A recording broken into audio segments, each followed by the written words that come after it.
ঢাকা বিশ্ববিদ্যালয়ের অধিভুক্ত ৭ কলেজ তাদের ভর্তি পরীক্ষার তারিখ ইতিমধ্যে ভর্তি আবেদন শুরু এবং বিস্তারিত কোন কলেজে কতগুলো আসন সংখ্যা রয়েছে সেই বিষয়গুলো তোমাদের জানতে হবে। কারণ দেখো, তুমি যদি এই বিষয়গুলো না জেনে তুমি আবেদন করে গেলা, বাট বিষয়গুলো তোমার জানাটা জরুরি আবেদন করার আগে। সেক্ষেত্রে আমরা এখানে তোমাদেরকে সবগুলো ডিপার্টমেন্ট নিয়ে কথাবার্তা বলবো। বিজনেস স্টাডিজ ডিপার্টমেন্ট রয়েছে এখানে, তোমাদের এখানে কলা সামাজিক বিজ্ঞান অনুষদ নিয়ে কথা বলবো। তারপর তোমাদের এখানে ৭ কলেজের বিজ্ঞান ইউনিট নিয়ে কথা বলবো। আমরা এখানে চেষ্টা করব সবগুলো বিষয় তোমাদের সামনে উপস্থাপন করার, এবং তোমরা এই তথ্যগুলো কোথা থেকে জানতে পারো আমি তোমাদেরকে বলে রাখি। কারণ এই ওয়েবসাইট সম্পর্কে তোমাদের পরিচিত থাকতে হবে। এই ওয়েবসাইটের লিঙ্কটি আমি ডিসক্রিপশন দিয়ে রাখবো, সেখান থেকে সরাসরি তোমরা এখানে চলে আসতে পারবা। এখানে তোমরা সব আপডেট, আমি আবার বলে রাখি, তোমাদের এই ভর্তি নিয়ে অনেক কাহিনী হবে, কারণ এটা নিয়ে অনেকে মানতেছে না, অনেকে মানতেছে, অনেক কাহিনী হচ্ছে, আন্দোলন ঝামেলা হচ্ছে, ইতিমধ্যে তিতুমির কলেজে ঝামেলা হচ্ছে। সেক্ষেত্রে নিয়মিত আপডেট সব আপডেট দিতে পারবো কিনা জানি না, চেষ্টা করবো, বাট তোমরা একটু খোঁজখবর রাখবা। পরীক্ষার বেসিক তারিখগুলো একটু জেনে নেই। ব্যবসা ইউনিটের পরীক্ষা এখানে শুরু হচ্ছে, আবেদন সবারই 6 জানুয়ারি শুরু হয়েছে অলরেডি, 12 ফেব্রুয়ারি পর্যন্ত আবেদন, তো অলমোস্ট এক মাসের বেশি সময় ধরে আবেদন।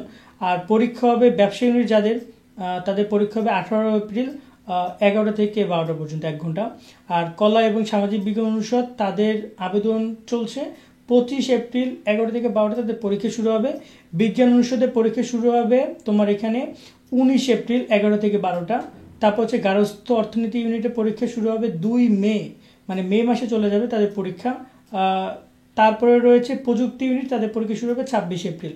সো সবার শেষে পরীক্ষা শেষ হবে গার্হস্থ্য অর্থনীতি ইউনিটে, আর সবার আগে ওভারঅল পরীক্ষা শুরু হচ্ছে তোমার এখানে ব্যবসা ইউনিটের। এবার আসি যে তোমাদের বিভিন্ন মানে আপডেট, যে তোমাদের কোন কলেজে কতগুলো আসন রয়েছে, কোন ডিপার্টমেন্টে কতগুলো আসন রয়েছে সেই বিষয়গুলো। এগুলো তোমরা কোথা থেকে দেখবা, এই যে দেখতে পাচ্ছ নোটিশ সমূহ, এখানে তুমি যে বিভাগে নোটিশ দেখতে চাও, যেমন তুমি বিজ্ঞানের নোটিশ দেখতে চাও, এখানে ক্লিক করবা, বিজ্ঞানের ট্যাব ওপেন হবে, দেন নোটিশ অপশনে ক্লিক করে তুমি বিজ্ঞানের বিষয়গুলো জানতে পারবা। তো আমরা এখানে একটা একটা শুরু করছি।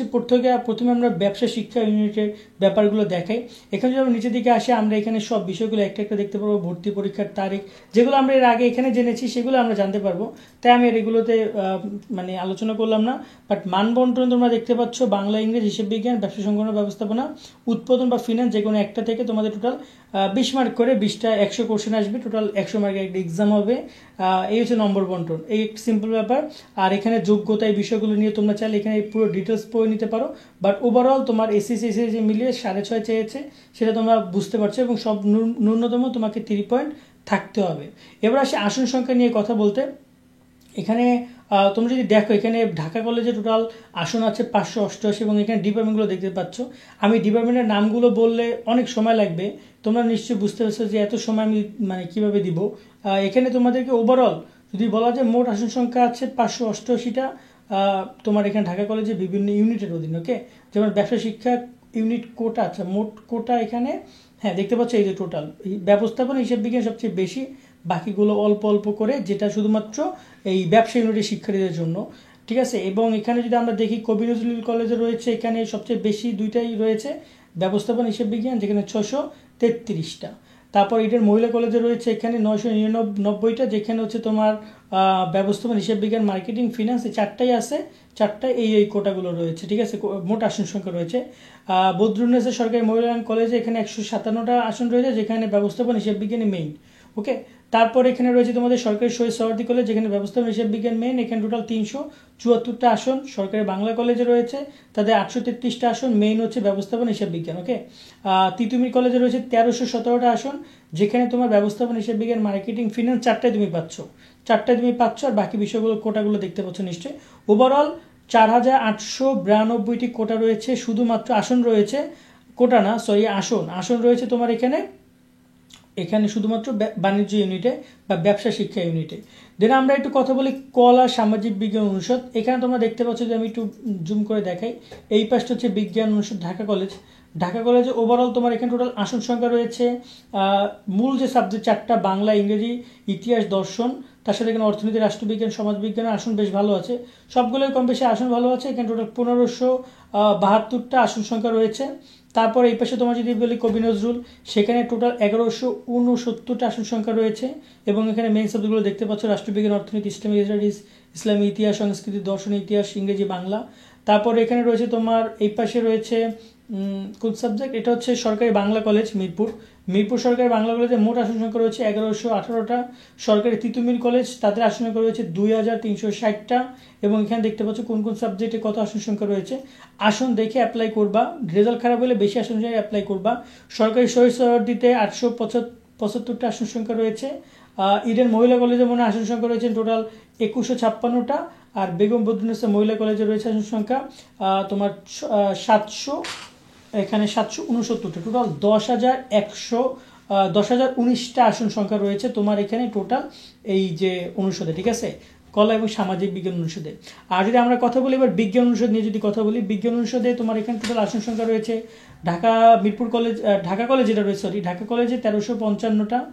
এবং এখানে দেখতে পাচ্ছ কোন কোন সাবজেক্টে সবচেয়ে বেশি আসন সংখ্যা রয়েছে। মেইন যে 4টা-5টা রয়েছে, 4টা পদার্থ রসায়ন জীববিজ্ঞান আর পদার্থ রসায়ন উচ্চতর গণিত এবং গণিত এবং হচ্ছে উদ্ভিদ বিজ্ঞান এবং হচ্ছে প্রাণীবিদ্যা, মানে জীববিজ্ঞান 2টা পার্ট। তাদের এখানে আসন সংখ্যা রয়েছে মেইন। এবং এখানে যদি আমরা কথা বলি ইডেন মহিলা কলেজ, যেখানে 1614টা আসন সংখ্যা রয়েছে এবং এখানেও মেইন 4টা-5টাকে বেশি আসন সংখ্যা রয়েছে। তারপরে তোমাদের আসন সংখ্যা রয়েছে কবি নজরুলে 998টা, 898 বেগম বদরুন্নেসা মহিলা কলেজে রয়েছে 669টা। তারপরে রয়েছে শহীদ সোহরাওয়ার্দীতে রয়েছে 921টা। সরকারি বাংলা কলেজ মিরপুরে রয়েছে 1082টা। এবং সর্বশেষে সরকারি তিতুমির কলেজে রয়েছে 2088টা আসন সংখ্যা। টোটাল 8227টা আসন সংখ্যা রয়েছে এই শিক্ষার্থীদের। এবং এখানে আবেদনের সব ডিটেলসগুলো, এখানে ন্যূনতম যোগ্যতা কত হলে আবেদন করতে পারবা, কি কি রিকোয়ারমেন্ট, যেমন এখানে যোগফল তোমার 7.5 থাকতে হবে। এবং এখানে আরও বেশ কিছু বিষয় রয়েছে, এক্ষেত্রে এগুলো একটু তোমরা দেখে নিবা পুরো ডিটেলসগুলো। আশা করি তোমরা একটা বেসিক ইনফরমেশনটা পেয়েছো। এক্ষেত্রে তোমাদেরকে উচিত হবে আসন সংখ্যা দেখে বুঝে শুনে আবেদন করা। আবেদন ফি রয়েছে এখানে 1000 টাকা। এবং এখানে আরও বেশ কিছু বিষয় রয়েছে, কীভাবে কি ভর্তি পরীক্ষা হবে সেই বিষয়গুলো এখানে বলা আছে। মান বন্টনগুলো তোমরা একটু ঘুরে ফিরে দেখে নিবা, যার যে বিজ্ঞপ্তিগুলো রয়েছে। আমি তো বিজ্ঞপ্তিগুলোর অ্যাড্রেসটা দিয়ে দিলাম, এখান থেকে তোমরা বিজ্ঞপ্তি দেখে বুঝে শুনে অ্যাপ্লাই করো। আগে ভাগে অ্যাপ্লাই করো না, একটু সময় নিয়ে অ্যাপ্লাই করো। এখানে আমরা বেশ কোটার আবেদন সংখ্যা দেখতে পাচ্ছি, বিভিন্ন কোটার আসন সংখ্যাও রয়েছে, কিন্তু কোটার আসনগুলো দেখে আবেদন করবে কেমন। সে হচ্ছে সম্পূর্ণ বিষয়টি। আজকের মতো আমরা ভিডিও এখানে শেষ করছি। নতুন যদি কোনো আপডেট আসে আমরা তোমাদেরকে জানার চেষ্টা করবো। তোমরা আস্তে ধীরে আবেদন করো, তাড়াহুড়ো করে আবেদন কেউ করো না, এটাই তোমাদেরকে পরামর্শ দিব। আর পড়াশোনা ঠিকঠাক মতো করে করো। সবাই ভালো একটা কলেজে চান্স পাও, নিজেদের যে চিন্তা ভাবনা রয়েছে সেই কলেজে চান্স পাও। তবে আবেদনের ক্ষেত্রে একটু কৌশলী হওয়ার চেষ্টা করবা, এতে করে ভালো কলেজে বা নিজের প্রত্যাশা অনুযায়ী কলেজে চান্স পাওয়ার সম্ভাবনাটা বেশি থাকবে। আর এখানে ভর্তি পরীক্ষার তারিখ নিয়ে কোনো পরিবর্তন আমরা দেখতে পাচ্ছি না, কারণ এপ্রিলে কিন্তু রাজশাহী ইউনিভার্সিটির পরীক্ষা হবে। আর তেমন কারো এপ্রিলে পরীক্ষা হবে না, সেক্ষেত্রে তোমাদের পরীক্ষাটা হয়ে যাচ্ছে এপ্রিলে। এখন দেখা যাক যারা তোমরা ন্যাশনাল ইউনিভার্সিটিতে অ্যাডমিশন দিবা, তোমাদেরও কম বেশি এরকম সিমিলার ডেটে এক্সাম হওয়ার সম্ভাবনা রয়েছে। দেখা যাক তারা এই ব্যাপারে কি আপডেট করে। এবং এখানে প্রয়োজনীয় বেশ কিছু পয়েন্ট রয়েছে, প্রায় 5টা বা 4টা-5টা পয়েন্ট, এগুলো তোমরা ভালো করে দেখে নিবা। কারণ এই তথ্যগুলো জেনে শুনে আবেদন করবা। পরবর্তী আবেদন করার পরে সেগুলো সংশোধন করা যথেষ্ট টাফ হয়ে যায় তোমাদের জন্য। আজকের মতো আমরা এখানে বিদায় নিচ্ছি। সকলে অনেক ভালো থাকবে। আল্লাহ হাফেজ।